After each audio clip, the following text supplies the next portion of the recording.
wanted to make sure that the DA's office is involved, as we've always been, in the fight against fentanyl.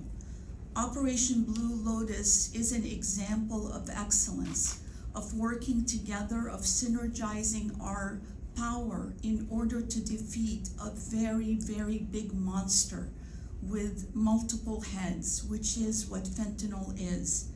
And this operation was unique in that it attacked fentanyl at its source, in its distribution chain, and also in its drug dealing chain.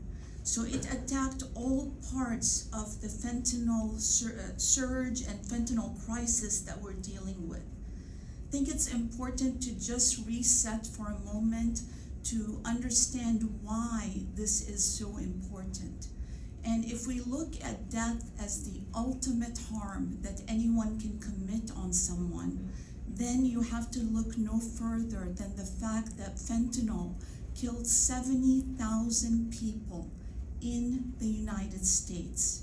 There is really nothing that is capable of this much killing, murder, and destruction as fentanyl has been.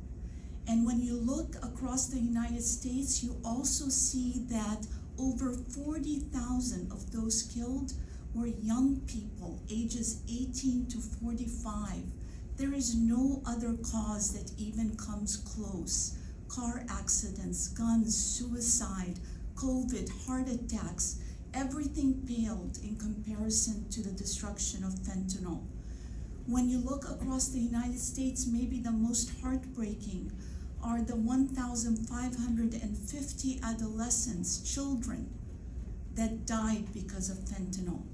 When you look in San Diego, it becomes very personal. When 814 San Diegans were lost to fentanyl in 1 year, and 12 of them were under the age of 18, with the youngest being a 13-year-old, and many cases that ended up at Rady's Children's Hospital because of fentanyl poisoning that they were able to save heroically. My office is currently prosecuting 24 of the Blue Lotus cases. And these charges include sale of controlled substances, fentanyl, transportation, but also child endangerment, with children as young as 3 years old being around these drugs unprotected, including fentanyl. I want to thank Deputy District Attorney Allison Boutillier, who's here, who led the charge for us, and Assistant Chief Matt Greco for our Major Narcotics Division. During this operation, our office also reviewed many search warrants, and on the state side were the partners that we always are in this fight against fentanyl with our federal counterparts. I want you to know that this 26 number is added to the 297 fentanyl dealers that we've prosecuted in the last 7 months that came about through other operations. This is how prevalent fentanyl is in our community.